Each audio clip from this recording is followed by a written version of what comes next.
right, everybody. We're getting ready to talk to Rob Mulligan, who is pretty much an extraordinaire when it comes to Cyberpunk RED, the RPG. He is involved in lots of different streams and shows and all kinds of podcasts and stuff concerning not just Cyberpunk RED, but a lot of Cyberpunk RED. And we'll get into that in a little bit. But also, he just happens, and I don't know, it's a coincidence, he happens to run the weekly game that plays right here on Syrinscape's Twitch channel every Thursday at 4 p.m. Pacific. You should check it out if you haven't. I'm talking about the one, the only, Mr. Rob Mulligan. How are you, sir? Hey, I'm doing good. Thanks for having me on. Absolutely. Thanks for being on. Yeah. Thanks Uh, for joining us. It's um, like I've been on Sirenscape Twitch before. I feel very comfortable it's here. it's like another home. There's a pillow back there. Feel free to Yeah. grab that. Get comfortable. so, so really quick. First of all, Rob, I said a lot. I said a lot of things about your involvement in the Cyberpunk Red community and all that kind of stuff. So, really quick, let's just start with your background. Like, who are you? How did you get into RPGs? All of that sort of thing. Where did you come from, Rob? How do we know you? Yeah.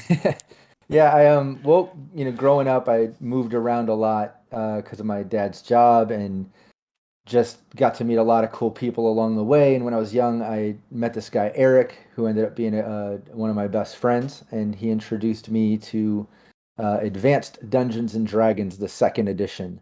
So I got Nice. into that, played that for a while. Actually, we got into original Dungeons and Dragons first, like this box set and then this dungeon set.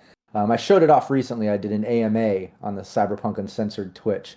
I do those every once in a while, and I showed off my collection there. But started with that, then got into second edition AD&D. And then after a while of that, he showed me Shadowrun, and I was like, I don't really like the mix of like the future stuff with the fantasy stuff. It's taken me out of like being immersed in it. So he's like, whoa, okay. And then a little while later, he's like, oh, have you seen this though? And showed me Cyberpunk. And it was the second edition of the original book, 2020 Hmm. is what it was for me. And I fell in love. We started playing that. And I still did D&D here and there, but I really focused on Cyberpunk and played that for years, and then had a big gap, where I got into music, became a touring musician, then got into filmmaking and just starting up my businesses and websites and just busy with life stuff.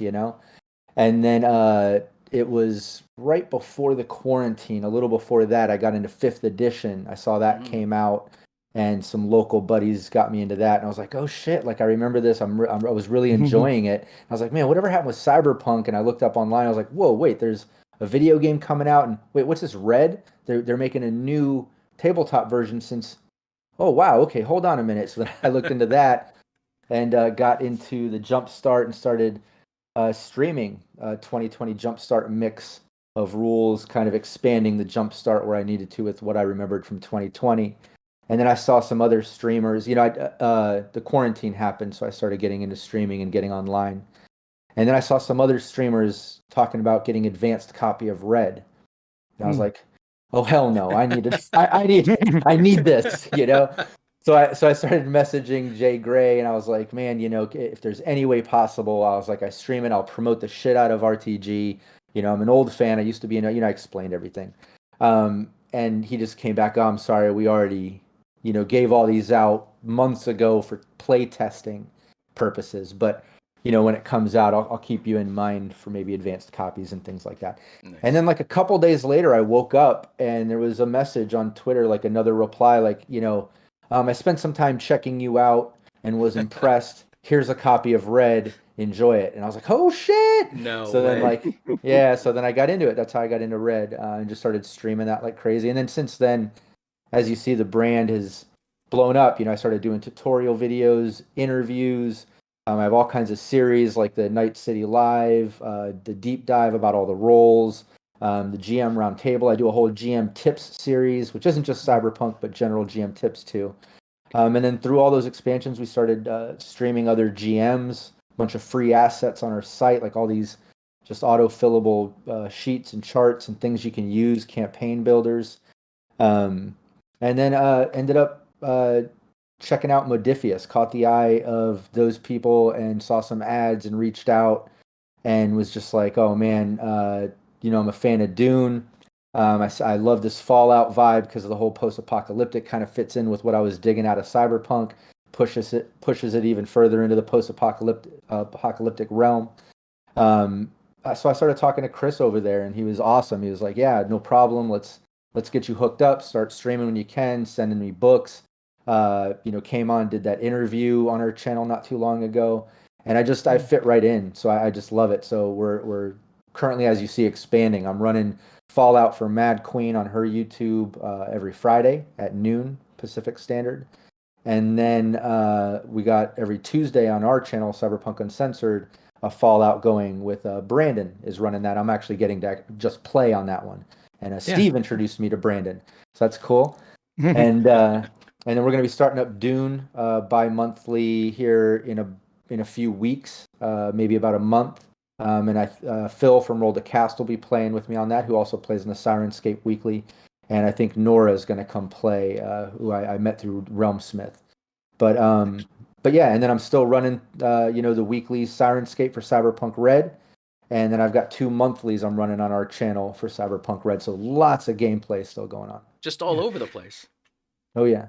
Yeah, I mean, I know when Cyberpunk Red was kind of getting to the point of being released, and then for several months after it was released, you were doing almost daily tutorial videos. You were doing all your deep dive videos, weren't you? So there's like new content coming out pretty much every single day, looking at all the different aspects of the game and how to play it and how to run it well.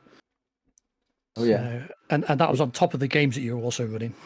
Oh yeah. No, exactly. And then I kind of like I pre-recorded some because I knew I had to take just over a month off to go work on a film. I got hired to do production design and some other stuff, and we had to travel to Indiana for a while. I was just all around LA for a month, and it's 12 hours on set, over an hour more away sometimes. So I knew I had to take a break. That's when I kind of set the team up on Sirenscape to do that whole diner role play. Where I was like, man, the players can get together, act like they're at a diner. I made the overlay like a diner with the help from Capricious Nature, my buddy in the community, and had them at least role play. But yeah, I knew that was coming, so I tried to get out all those tutorials leading up to it. So like every day I'm like kicking out videos and things and then pre-recording them so when I left I could release a few more, then have some downtime, get back, and then get back into things. And now I'm kind of on a lot more gameplay. I still do the GM tips, the round table, but not so much of the tutorials, although I am going to be coming out with some interesting videos about Fallout and about Dune in the near future too. Nice. Excellent. So you mentioned earlier you were talking about how the brand is growing and all of that sort of thing, and I assume that's Cyberpunk Uncensored. Yep. Yeah. So what all is covered by Cyberpunk Uncensored? I know you've got a website that kind of contains a whole bunch of stuff, but just in terms of growth and all of that sort of thing, what sort of growth have you been seeing, and how has that been taken off for you? It's been good. I've been our main thing is the cyberpunkuncensored.com.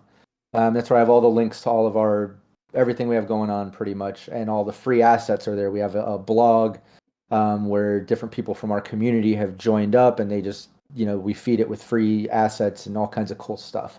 We just released a scream sheet recently that I used in some of my gameplay, and then we fill it with other articles and then release that so other GMs can use it.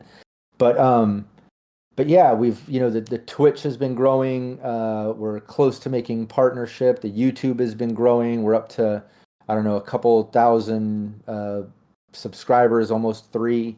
So I've been seeing like the growth. I've only been really pushing it as a brand for about a year, maybe a little over. I think I'd have to relook.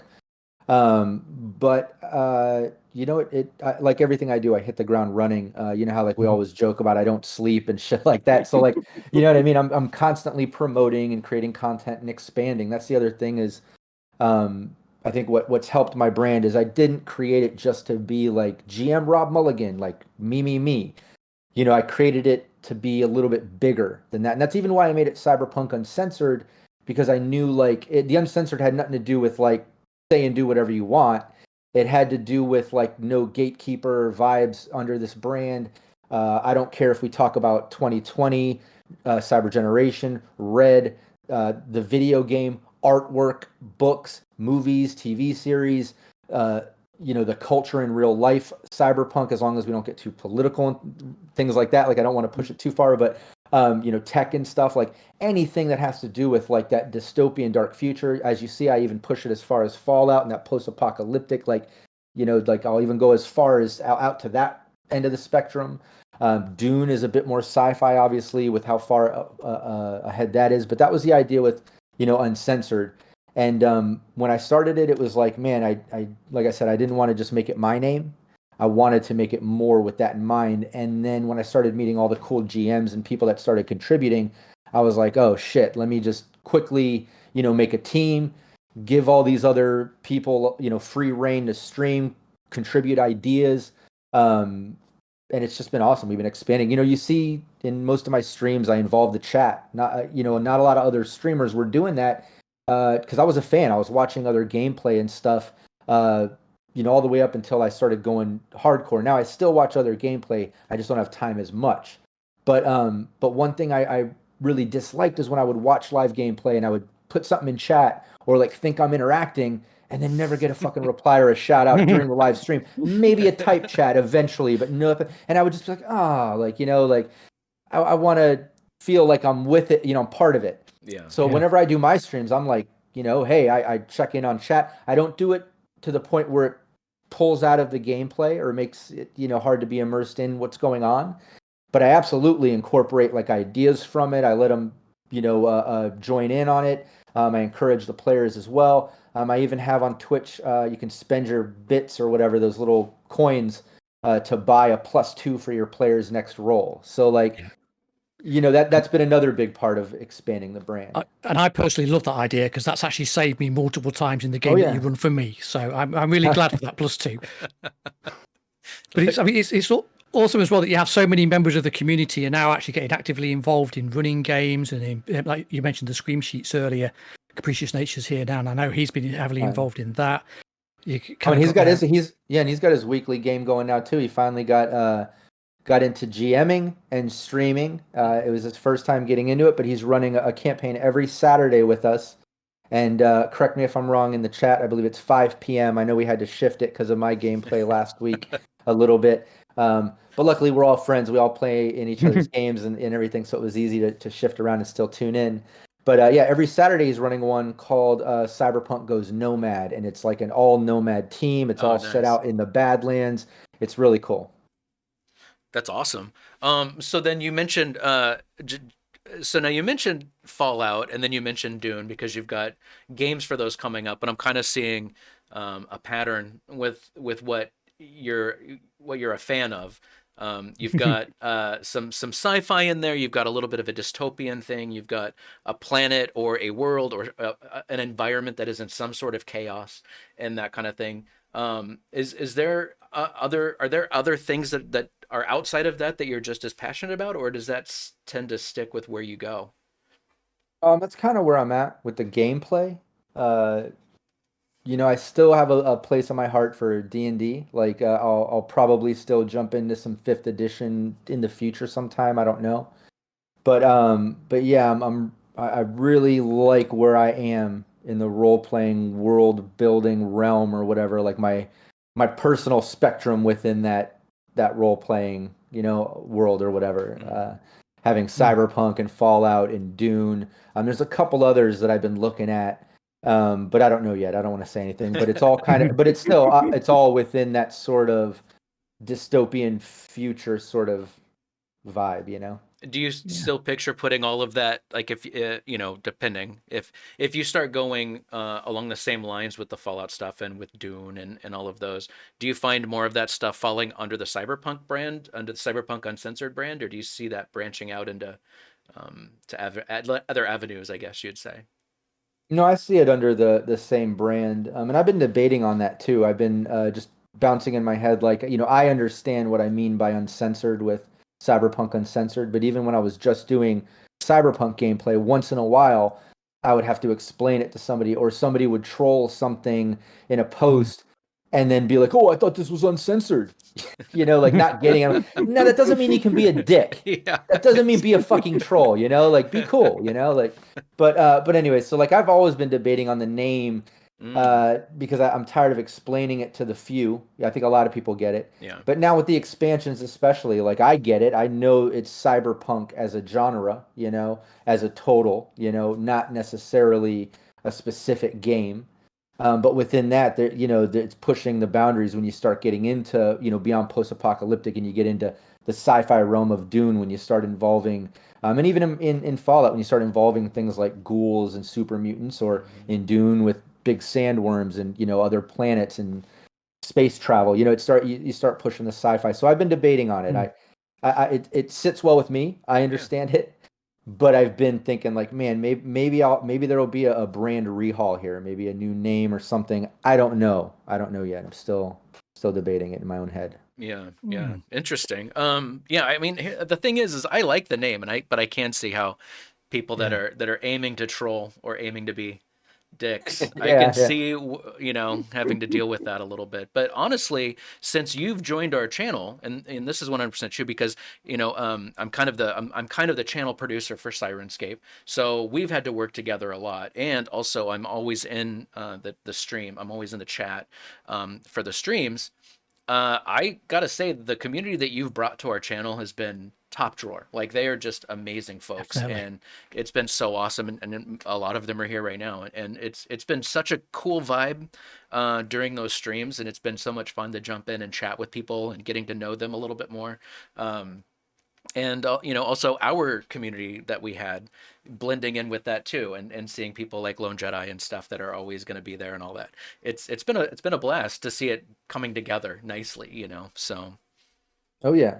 No, I love the community that we've been building. When I first started, I loved diving into kind of the streaming role play community. It felt very welcoming. Uh, and then I, kind of met a couple gatekeeper vibes or weird vibes from certain, parts of the community or things. I was like, okay, it's just like the rest of the world, shit is Yeah. like that. But then when we started, expanding my own brand and I started kind of, I don't know, I don't want to say a bubble because I get out and I promote and you see I do so many things on even other channels and, here and Mad Queen and other things I've done and even out in the real world, not just online.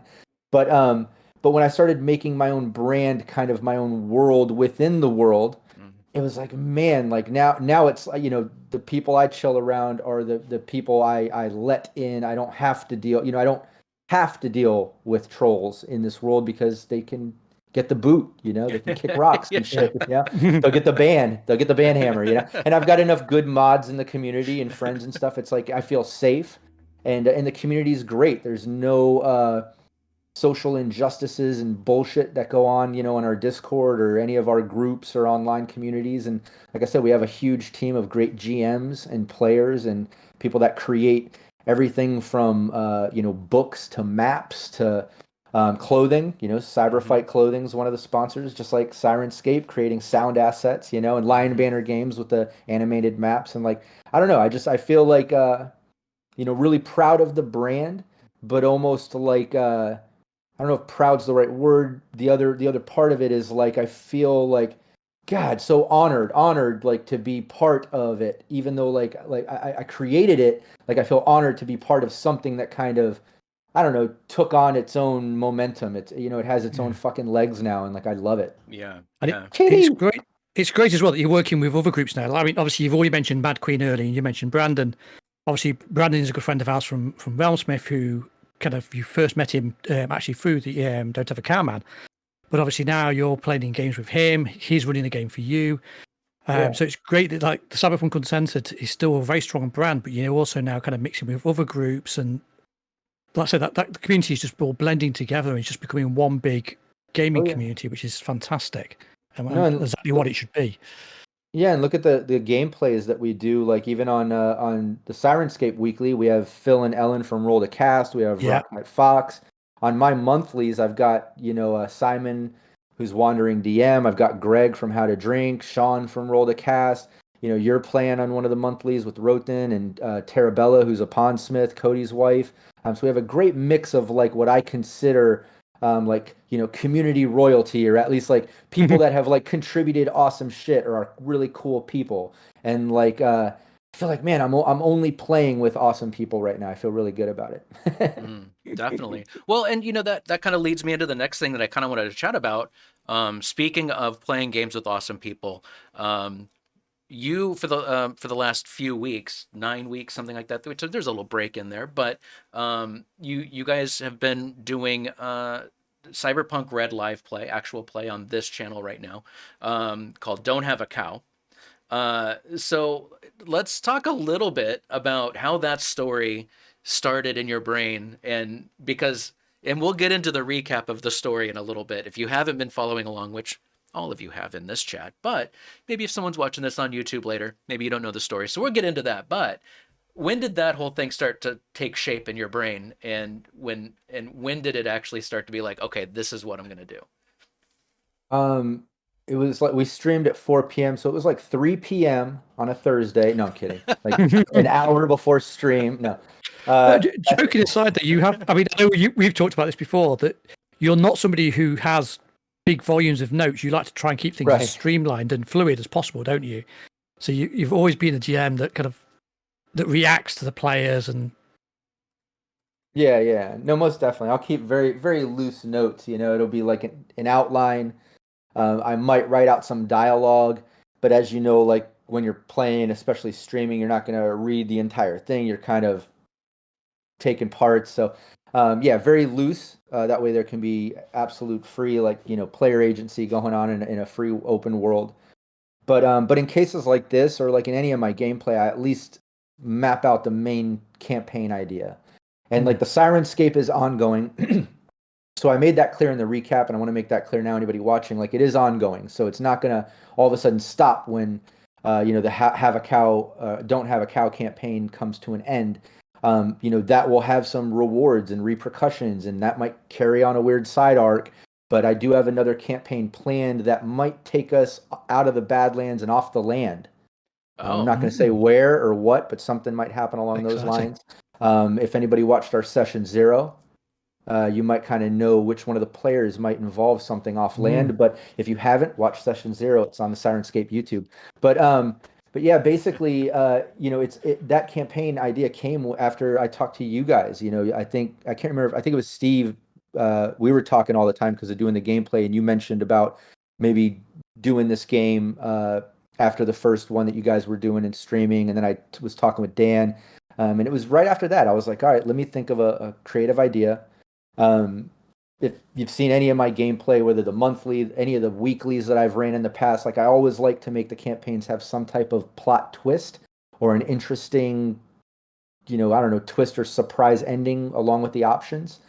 So that kind of came first. Like I knew that I wanted them to have to find, this virus, and we made it that designer plague in the district. They work for District PD. But then the twist on it, I was like, all right, well, what can I do with the virus so it's not just as simple as, they're investigating this potential designer plague. Then they think it has to do with this company because they're finding it on this. And then they think it has to do with this company or these people because they find this. And then they think this. And then that way I can kind of hide which one of those is real or which one, I can give all these options. So if you've seen any of the gameplay, there's all these options that have been floating around. And then I put it in this sort of third-party lab, so you still don't know who's really attached to it. But the twist on it was like, all right, let's make this virus not so they can just run in and grab a sample in a test tube and run out. But it was like the active samples were only active for up to 24 hours if kept hosted in a living organism over 1,000 pounds. That's why out back of the lab they had a whole sort of indoor paddock sort of thing with these cows. So the cows were the living hosts of this virus. So then they had to quickly find a way to get this cow transported back to Night City from way over in the Dixie. So yeah, I planned out just a loose idea of the virus, and the fact that the twist was going to be the cow thing. And then I decided, okay, let me drop in a couple hints of who might be attached to it and who might be doing what, mix it all up, and then a couple random encounters and things because along the way they do things that you don't plan on, just like in any game. So I'm like, all right, cool. Now this NPC or this thing means something. Let me drop that in. Okay, they found this. Let me drop that in. And, so depending on how the dice fall, other little interesting things happen. But yeah, it's been a lot of fun. I got to do a couple NPCs back and forth at the Nomad camp with a little baby doll prop. I got to do This, some overlay stuff like the AI screen face. I got to do Yeah. introduce some crazy stuff like the harpoon with the anchors out the RV dragging on the I ground love thing, and those. that was amazing. my Dixie guy who looks like the Kentucky Fried Chicken Colonel guy. Got to bust out a bunch of Yeah. different accents and Southern drawl from Southern Texas to good old boy to Dixie charm. I've had a lot of fun so far. And let's not forget the star of the show. Did you expect bloody poop to become such a feature of No. your story? Yeah. I knew it was going to be a funny little, we're all immature, so I figured, all right, well, I'll get a good laugh at certain things, and just like pushing the gore, just like pushing the gross, you see, I like to push jokes and pun. We like to have a good time intermixed with all the dark, because if it's just dark the whole time, it can get a bit depressing, you know? So you add real life personality stuff mixed in, but when that happened, I thought it was just going to be kind of a joke or a moment, but then the players kind of took it and ran because, as you know, Hades, Rocket Fox's character, is like, ew, and she's really elaborate about it, and then other ones are taking care of her. Then, of course, chat is chiming in like, oh, they're encouraging it, then it happens again. So then chat saying, oh, it's now a drinking game. So now anytime Yeah. there's the opportunity, it's mentioned, and then someone says drink. So it's kind of taken on a life of its own. It's a lot of fun. It definitely has, and I think you know, the the fun things that happen sometimes, like for instance, like you mentioned before, the surprise baby prop while you were playing two characters at once, and just using that as a signal to be like, well, now I'm this character, but now I'm this character, but not even really needing the prop because you were doing such a good job at having these two personalities kind of argue with each other and all of that sort of thing. Yeah. When you're planning things like this, and you're putting a show together, and it's probably going to be different if it's around a table and you're just playing with your friends, but when it's a show, do you actively go in and say, okay, this is, you look at it and you're like, okay, there's too much humor in here, I gotta narrow it out? Or do you not worry about that in the planning stage and just say, you know what, let's just do this, and then I'll just see how it goes on the fly and try to figure it Yeah. out? No, and don't think I don't do it in person too. Figure. Like I'll act up in person, but no, I plan it out a bit, but I keep it loose because I don't know how the interaction's going to go, obviously, with the players, but I know like the key points that certain NPCs know, or they have their certain motivations and things. Mhm. But yeah, I absolutely try to balance campaigns a bit when I think of like comedy and dark and things. Like I know, okay, if I have a real role play heavy session, the next one let me add in a little bit of crunch and balance so you don't get too lost in one thing or the other, because role playing is a little bit of all of that. And I do the same thing when it comes to like a little bit of gore or dark, or like if you're trying to figure out mystery, or you get like, I don't know, a certain plot twist or bomb dropped, maybe a little comedy relief, or like possible moments to allow role play to happen if the players pick up on it. And as you see, the players pick up on every role play moment. It's Oh been yes. Mhm. so awesome. Mhm. They're like a gift to GMs because like they take it and run, and then they create encounters and ideas. That's why when I took off for the filmmaking, I knew like that whole diner thing. When I came up with the idea, I think I went over it with you first, Dan, Mhm. and you were like, awesome, just whatever you want to do with it, just do it. I love the idea. And I was like, all right, cool. I did the same thing with Brandon and the team. I was like, because Brandon was going to stream it, I made the overlay and I was like, look, here's the idea. You guys at the diner just chatting about past missions, current, future, whatever. I just, you guys are awesome at role playing. I trust it. Just do whatever. So I did kind of what Dan did with me, is pass it on to them because they're just so awesome. And you saw how great it went. And like, just like the gameplay, like they're so great at role playing, and, not being scared to get into character at any given moment. It's so good. Yeah, I've noticed that the one thing that I love about the cast, in that you've currently got going, is they play off of each other so well. Like it is so Yeah. fun to watch one person. Sometimes you can see somebody getting an idea to do something and they do a little mention.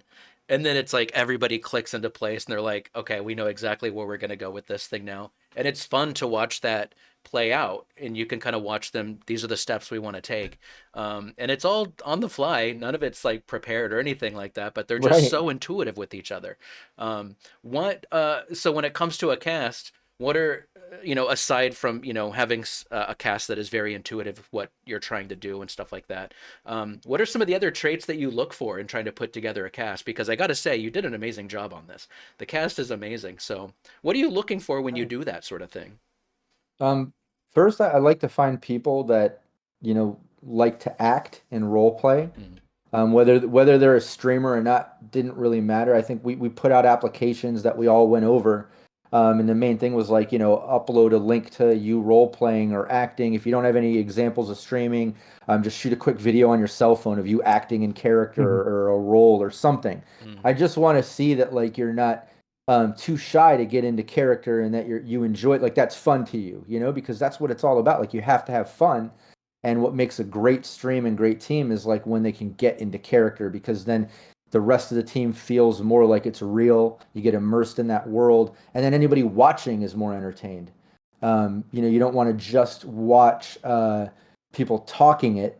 You know what I mean? Because for that, you could listen to the podcast. Yeah. Yeah. If you're going to watch the stream, you want to see them act it out. Right. You want to see them, speaking and acting in character. And you see how a lot of, not a lot, all of my players in all of my streams, like all of them, like wear makeup or outfits or Yeah. do like some form of cosplay into it. It's so good. I couldn't be happier, like I said, with all the players I'm playing with. Yeah, I mean the costumes that they've all worn for Don't Have a Cameraman have been absolutely amazing, and it's always amazed me as well. That's obviously for Ellen and for obviously Phil. Rocket. Well, I was going to say Oh, actually for oh, Ellen and Phil, it's really early in the morning for them because they're obviously in Mhm. Australia, oh so they're yeah. kind of wide awake, full of energy. They're with all their costumes on, and then yeah, Ellen and Rocket when they both get into it with their voices and Well, I was the gonna say because Rocket the is just so makeup. out there, and the makeup is amazing. Yeah, I was gonna say because of how much time they put into all the elaborate makeup and stuff. You've seen like the quick time lapse videos Ellen puts out preparing for the stream. She tweets them out, doing makeup, and like her and Rocket. It's not just outfits and cosplay and stuff like the guys, and some of us will do like EMP lines and things, but they'll do this elaborate makeup which takes time. But I didn't even think like what you just said, Ellen and Phil streaming from Australia, yeah, that's their morning. Phil's climbing out of bed and onto stream. Yeah. Ellen's getting up early enough to be able to do all that makeup and then hop on stream. Like it's crazy. Yeah, yeah, and yeah, I saw in the chat a little bit earlier, somebody mentioning the animated maps you had, that you were using. Mm. Just mind blowing how perfect all that stuff looked. It was like it gives you a good sense of the environment where they're at. Also, you mix it with Syrinscape, but it's like all of those Yeah. things together, and then you look at the cast and you see those characters, and you get exactly who this group is as they walk into this place, and it's just an amazing thing that you've put together with a lot of these shows. It's just mind blowing, how good it is. And then yeah, the AI is definitely a high point for me. In fact, I think when you did that show as and you were the AI, I was like, Rob, I want you to record like an outro. Oh So yeah, that's right. it'd be like, like and subscribe. It's just this AI floating around talking. We haven't been able to do it yet, but one of these days we're gonna get to that. Yeah, yeah, we need to do that. Yeah. What's funny too is like people really enjoyed that, that visual aspect of it, because it just instantly into that floating head AI, that Max Headroom vibe almost. But Yeah.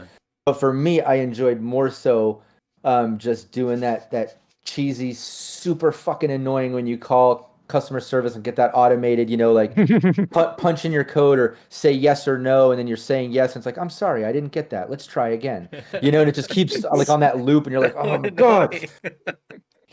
Like, it's just like I was trying to do that. I was having more fun kind of repeating that shit, but yeah. Yeah, yeah. Furious George, I just want to talk to a person. Please, Person. can I talk to a... You just start, Agent, you just hit agent. zero and say, Yeah, yeah. yeah, agent, please. So yeah, I think that there's some like incredible high points, that you've put together just in officially there's been 9 shows, I think, officially. And you think about everything that you and the cast have put together in those 9 shows, it's really amazing. It's just mind blowing to me. So amazing work, I guess, is what I'm saying. Definitely. So as we know, this first season is starting to is coming to an end. I think you said in the recap show, you're like, it may be tomorrow.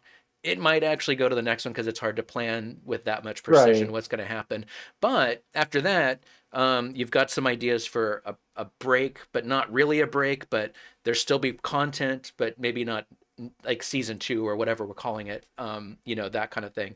Are Yeah, it's you? Oh, yeah, go. still gonna be gameplay. Okay. It's still gonna be part of everything happening. But we're not gonna what we're gonna do is we're gonna do some a downtime stream, right? So we're gonna roll our Mm. side hustle, we're gonna role play out what happened getting together at that diner Mhm. and role playing out what they did for side hustle, role playing all those scenarios out, talking about the don't have a cow shit that they just went through, what they're planning on doing in the future about that or other things that might be popping up for the next campaign. I'm going to be joining those streams, whether it's one or two, um, playing different NPCs, whether it's the waitress or the cook or somebody that comes into the diner.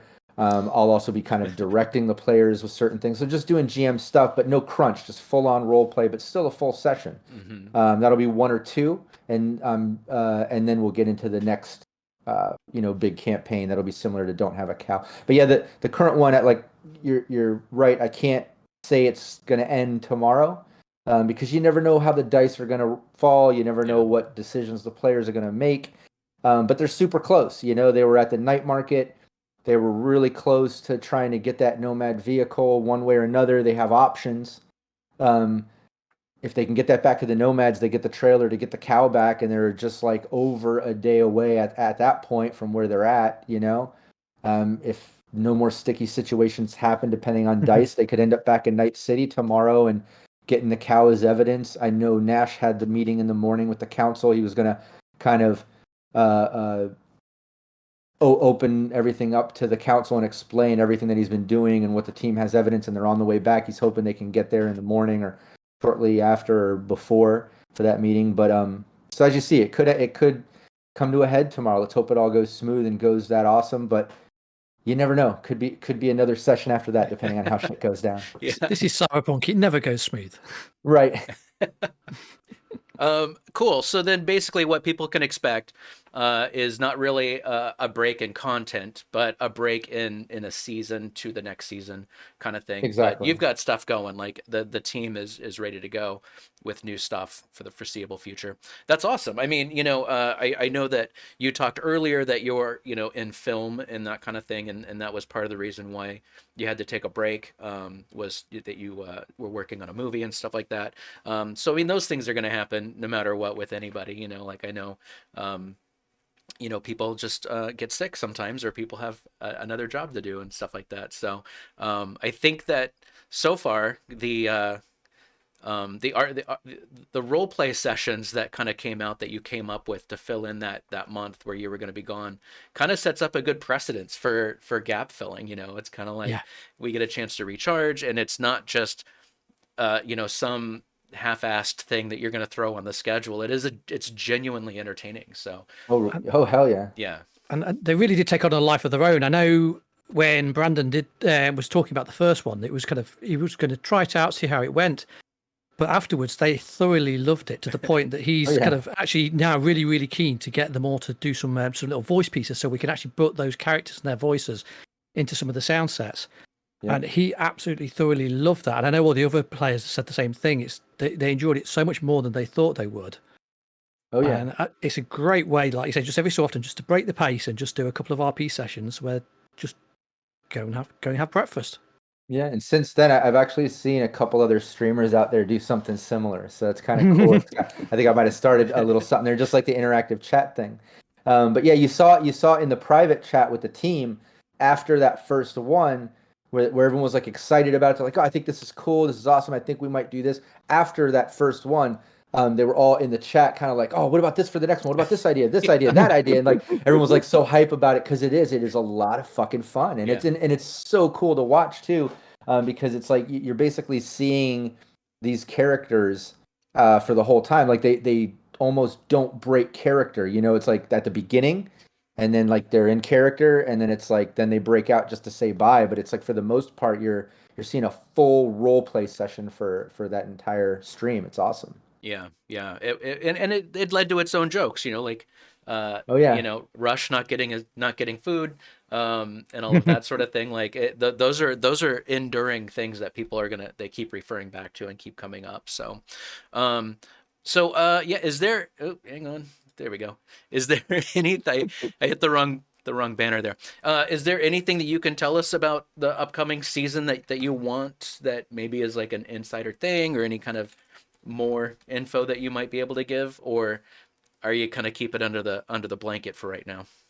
No, I mean, what I can say is like just like with most of my campaigns, if you've seen my other teams, um, even with the one Steve, that we have with Team Ghost, I kind of acted like Team Ghost is a new stream, even though that some of that team had the pre-existing history. I did the same thing with Team Ghost on the first stream that I do with my other ones that I did with Sirenscape first campaign, which is make the campaign without thinking about life path stuff initially, right? Set up session 0 so it's like this is your job, this is how you all know each other. You do have all this life path stuff, and this is how it all connects. Cool. Now I know that. Put that shit on the back burner. Now let me focus on this is how you know each other, this is how you work together, this is the current situation. I play off that. I usually set the first campaign that way. And a lot of times I'll start the start of it with something to role play, get them comfortable with each other, something along the lines like you're all just waking up together. What did you dream about last night? Something really pointless to the campaign or game, but gets them a little bit, weird. Let me think about what would my character dream about? Put you a little bit into character, something like that, or favorite drink or favorite this, something to pull them in. But that first campaign will usually just be about the gig and the character styles, and then within that campaign at one point I'll pull some life path things in depending on what happens within agency, what I randomly have dropped in, like how I made the nomad thing tie in. I just kind of thought of that on spot, like let's tie in the nomads with either Rush's childhood or Ellen's past bad breakup, and Ellen was awesome to come up with a story for that. Brandon came up with a story for that, just so quick. It's so great. But normally I'll just build that first one, get them comfortable with each other, focusing on the gig, the job, the current situation. Then I'll think a little bit more about life path, other things, open the world up a bit while pulling in some seeds, from the past maybe. While the first one still will have rewards, repercussions. It is an ongoing. It is a world that lives and breathes ongoing, no matter where you go and what you do. So with that in mind, what I can say is the second one will not forget about the first one. Nice. And the next one might have a little bit of life path in it, if not part of the motivation of it. It might not only be job oriented. Still debating on some of it with that, but there will be a little more life path in there from maybe one of the characters. And I plan on taking it, off land, whether that's in the air or sea or something. I'm going to take it off land. So should be a lot of fun, really interesting. My gosh, Yeah. I'm looking forward to this so much. I can't tell you. I've been thoroughly enjoying the whole story so far, and I'm super excited to jump into another one. So, Yeah. all right. Well, let's see. So, again, don't forget to tune in tomorrow at 4 p.m. Pacific, right here on this Twitch channel, and catch what might be the season finale, of Don't Have a Cow with Rob Mulligan. And also, just don't forget that, because obviously that time is quite late for some of us who are in Europe. So if that's the case, you can also watch it on the Friday morning, where we repeat them on directly on YouTube. And Vicky runs a stream of that every Friday, so you can catch up. Nope, that's on Twitch. But yes, there are replays on Twitch on Friday. And then, of course, they all go up the Wednesday before the show. Just today, the recap show from last week went up on our YouTube channel, so it's all there. All right, well, cool. So let's see. Rob, really quick, can you tell us where people can find out more about you? Cyberpunkuncensored.com is the best kind of home base for me right now, because if you go to the site, you'll see all the cool free stuff from the community. You can explore the different links and get to our YouTube, which I would appreciate everybody subscribe to Cyberpunk Uncensored on YouTube. You can also get to our Twitch, where we live stream like 4 or 5 times a week, most of the time. I'd appreciate the follow, the sub on Twitch. And those are the main. Those are the main two, is Twitch and YouTube. But yeah, everything is on cyberpunkuncensored.com. Perfect. Do you Oh, also and want to give a our mention to Discord. Patron? The Discord community I want to mention too, because in there we have a lot of other artists and creators and things like that. So it's a great place to expand and network if you're a GM or a player and you want to get down with some gameplay. Cyberpunk Uncensored on Discord is a great place for that. And yeah, I started up a Patreon a while back, and it's been going good. I have some really cool perks there. The most recent ones that have been a lot of fun have been create an NPC for some of my gameplay. So in some of the streams, I bring in NPCs and background stuff from supporters on Patreon. So yeah, look up Cyberpunk Uncensored on Patreon too. That'd be great. That's awesome. That's really cool. Yeah, I gotta say, I am so happy that Steve, because Steve is the one that introduced us together. Rob, Steve is the one that's like, hey, you should really talk to Rob. He does some really good things. So tip of the old hat to Steve and Rob. I'm so glad that you found our family and you joined our channel, and that we're able to share a community and all of that sort of stuff. So it's pretty amazing. Yeah, anything else you want to get off your chest before we close out for the day here?